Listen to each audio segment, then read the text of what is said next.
21 মোগলৰ বিৰুদ্ধে যুঁজিব বিজেপিয়ে কংগ্ৰেছে কৰিছে মোগলৰ মহাযুদ্ধ AIDF বাংলাদেশী মূলৰ তৃতীয় সংস্কৰণ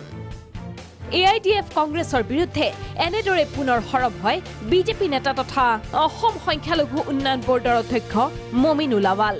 অসমৰ যিটো মূল বিষয় অসমৰ অস্তিত্বৰ বিপৰীতে অৱস্থান কৰা এখিনি শক্তিক লৈ আজি কংগ্ৰেছে মহাযুদ্ধ কৰিছে গতিকে মই কৈছো কংগ্ৰেছৰ এই মহাযুদ্ধটো প্ৰকৃতাৰ্থত এটা মোগল যুদ্ধত পৰিণত হৈছে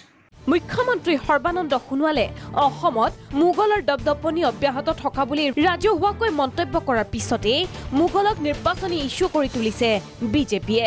সেই তাকে প্ৰকান্তৰে কংগ্ৰেছ AIDFৰ একাংশ নেতা বিধায়কক মোগলেৰে তুলনা কৰি সমালোচনা অব্যাহত ৰাখিছে বিজেপিৰ সংখ্যালঘু নেতা মমিনুল আৱালে আনকি কংগ্ৰেছ AIDFৰে মহাযুদ্ধত অংশ লোৱা বামপন্থী শিবিৰকো চুকা সমালোচনা কৰে আৱালে যিগিটা শক্তিৰ লগত কংগ্ৰেছে মহাযুদ্ধ কৰিছে বৰ্তমানলৈকে এই শক্তিগিটা হৈছে অসমৰ যি আমাৰ জাতীয় ঐতিহ্য অসমৰ কৃষ্টি সংস্কৃতি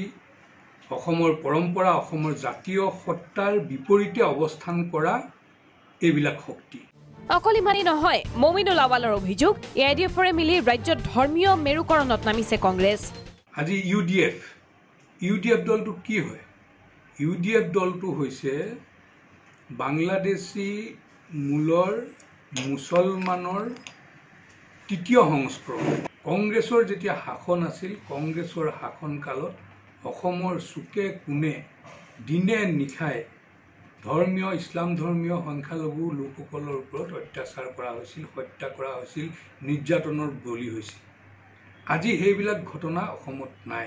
এনেদৰে কংগ্ৰেছ AIDFৰ বিৰুদ্ধে বাকযুদ্ধ অব্যাহত ৰাখিছে মমিনুল আৱালে জুনজ্যোতি দত্ত বৰা ৰিপৰ্ট প্ৰাগ নিউজ